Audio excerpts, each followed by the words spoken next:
त्वमेव माता च पिता त्वमेव बंधु च सखा। कर जग में कोई दूजा नहीं खजाना, जिसने तुझे जन्म दिया रे दिल उसका नहीं दुखाना। पहले तो माँ ने तुझको 9 महीने पेट में ढोया, सीने का दूध पिलाया, तू जब जब बंदे रोया। बड़ा कर्ज है माँ का तुझ पर, बड़ा कर्ज है माँ का तुझ पर, तेरा फर्ज है कर्ज चुकाना।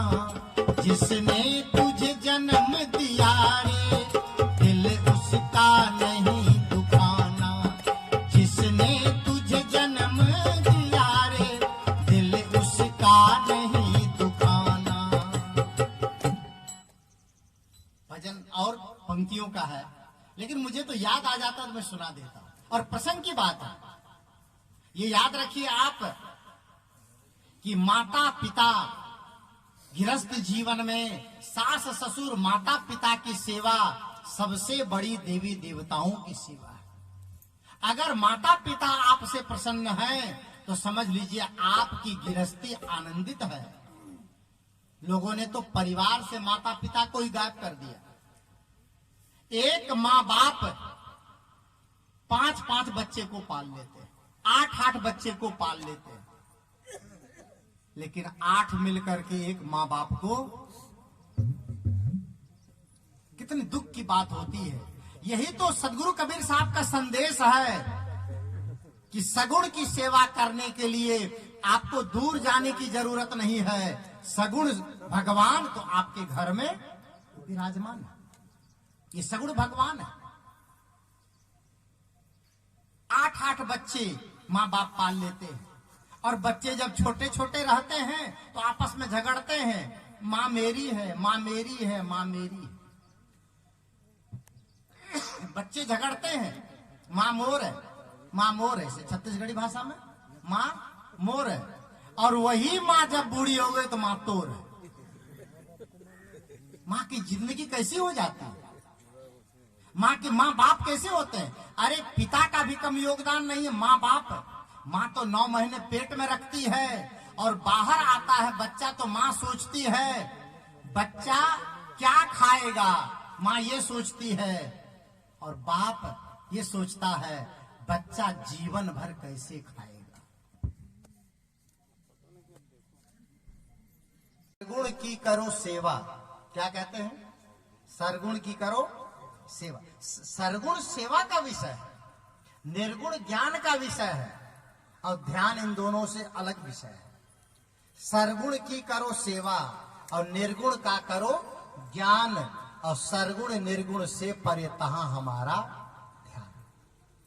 सेवा अगर करनी है तो एक तरह से नहीं है, तन से सेवा, मन से सेवा, धन से सेवा, वचन से सेवा। सेवा के बहुत आयाम है। सेवा पर तो मैं चर्चा नहीं करूंगा ज्यादा, मूल विषय पर आऊं। मैं कह रहा था कि अगर आप अपने घर के माता पिता भाई बंधु सगे सहोदर का सम्मान नहीं कर सकते हैं तो भगवान की पूजा करना भी आपके काम की नहीं है। क्योंकि भगवान जिनको आप मानते हैं, आप उस भगवान की लाख आराधना करें, लेकिन अगर प्राणियों के साथ आपका व्यवहार अच्छा नहीं है तो सदगुरु साहब कबीर साहब कहते हैं कि घट घट में वह साईं बसत है। साईं कहां बसता है, हर घट में। आप किसी के दिल को ठुकरा करके और मंदिर में भगवान की पूजा करें तो आपकी आत्मा गवाह देती है। अच्छा, किसी को गाली दे करके आप भगवान के सामने बैठ जाए तो मन शांत हो जाएगा। किसी की गोली, किसी की हत्या करके भगवान के दरबार में बैठ जाए तो मन शांत हो जाएगा। आप देखिए, गलत न करना अच्छा करने के समान है, गंदगी न करना सफाई करने के समान है। झूठ न बोलना, सत्य के बराबर तपस्या करना है, और किसी को चोट न पहुंचाना भगवान की पूजा से बढ़कर है। आप लोगों ने नाम सुना होगा बाबा फरीद का। बाबा फरीद एक सूफी संत हुए हैं। पहले जब हिंदुस्तान पाकिस्तान एक था तो अफगानिस्तान तक भारत था कभी, और काफी एरिया भारत वहां तक पूरा ये कहलाता था अपना अखंड भारत। अफगानिस्तान के आगे तक, काबुल कंधार तक था। लेकिन जब पाकिस्तान बंटवारा नहीं हुआ था, उस समय की बात है, एक संत हुए हैं बाबा फरीद, सूफी संत। उनका घर तो था कंधार में, लेकिन उनका गुरुद्वारा था दिल्ली में हजरत निजामुद्दीन में। एक बार बाबा फरीद अपने पीर के द्वार आए, पीर के दर पे यहीं आए हजरत निजामुद्दीन जो दिल्ली में है। तो वहां पर बाबा फरीद आए, ध्यान से सुनिएगा। बाबा फरीद वहां आए तो नमाज मुस्लिम का काम है, क्योंकि सूफी संत मुस्लिम में होते हैं, तो नमाज वगैरह पढ़ते थे और अपना वजू वगैरह करते थे। तो वहां पर वो रह रहे थे। तो एक दिन उसके थोड़ी दूर पर एक मुस्लिम महिला रहती थी, बहन जी। उसका एक 4 साल का बेटा था।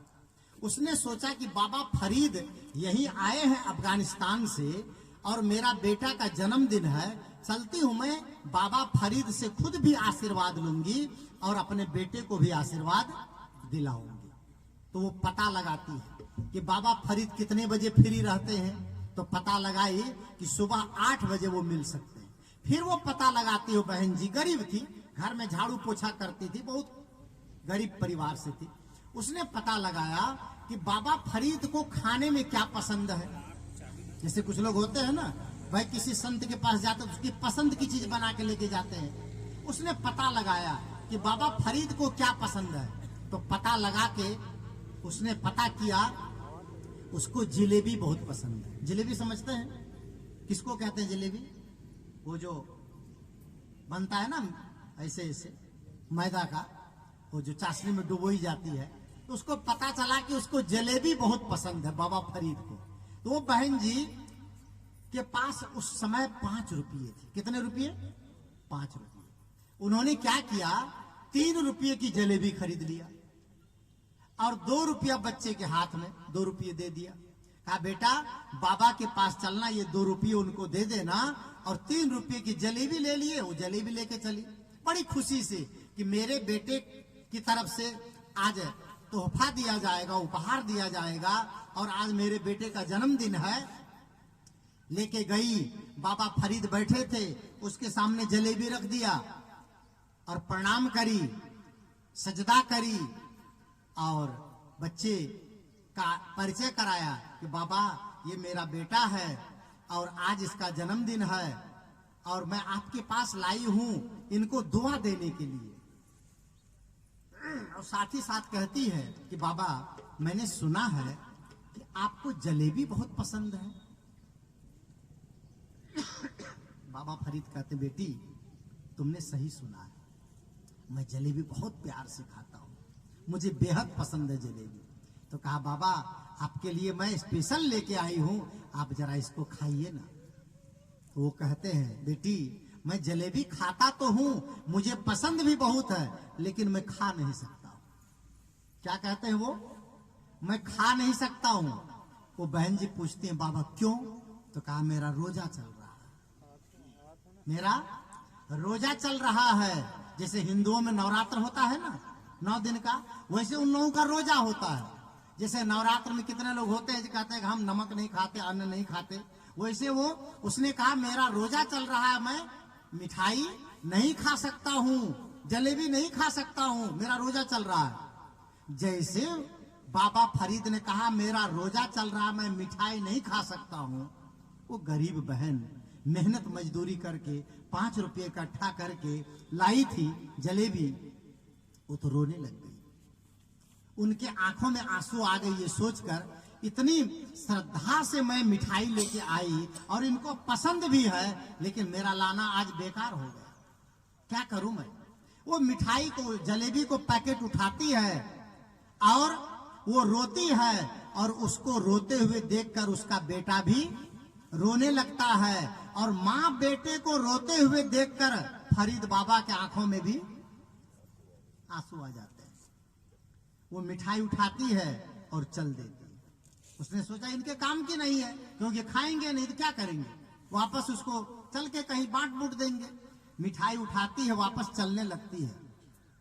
15-20 कदम गई होगी, अपने बेटे की उंगली पकड़ी है, एक हाथ से मिठाई जलेबी पकड़ी है। इधर बाबा अपने आंसू पोंछ रहे हैं, उधर बहन अपनी आंसू पोंछ रही है, अपने पल्लू से बेटे के आंसू पोंछ रही है। 10 कदम वापस गई होगी, बाबा फरीद ने कहा बेटी वापस आओ। लौट के देखती है तो देखती है कि बाबा बुला रहे हैं। उसने कहा बेटी वापस आओ। उसने कहा क्यों? कहा जलेबी लाओ। बाबा फरीद ने क्या कहा? जलेबी लाओ। कहा मैं खाऊंगा। उसने कहा जलेबी क्या करोगे? कहा मैं खाऊंगा। कहा आपका तो रोजा है। उस महिला ने कहा आपका तो रोजा है। बाबा ने कहा मार गोली मेरे रोजे को, मार गोली मेरे रोजे को। ला, अब मैं तेरी जलेबी जरूर खाऊंगा, तेरी मिठाई में जरूर खाऊंगा। उसने कहा बाबा आपका रोजा टूट जाएगा। बाबा फरीद ने कहा मेरा रोजा टूटे तो टूटने दे, पर तेरा दिल टूट रहा है वो मुझे मंजूर नहीं। क्या ये भगवान की भक्ति नहीं है? संतों ने कहा कि मंदिर तोड़ो, मस्जिद तोड़ो तो कुछ नहीं मुझाता है, पर किसी का दिल मत तोड़ो, यह घर खास खुदा का। सदगुरु कबीर कहते हैं कि घट घट में वही साईं बसत है, कटुक वचन मत बोल रे। कटु वचन बोल करके किसी को न दुखाएं। आज तो मैं इस बात को यह विराम देता हूं। कल 2 सत्र का समय है, मुझे याद रहेगा, आप लोग याद दिलाइएगा। तो मैं वचन के बारे में भी बोलना चाहूंगा कि खाते कितनी बार हैं? बोलिए जोर से। कितनी बार? 3 बार। अब बोलते कितनी बार हैं? उसकी कोई गिनती नहीं है। सदगुरु कबीर साहब कहते कटुक वचन मत। अब कल इस पर चर्चा हो कि कटु वचन बोलने से क्या क्या हानियां हैं। आज मैंने चर्चा की कि घूंघट कापट खोल रे तो को पीव मिलेंगे, और घट घट में वही साईं बसतो है, कटुक वचन मत बोल रे। आप लोगों ने बड़े प्रेम से, बड़ी श्रद्धा से, बड़ी लगन से मेरी बातों को सुना। 5:15 बज गए हैं। आप सब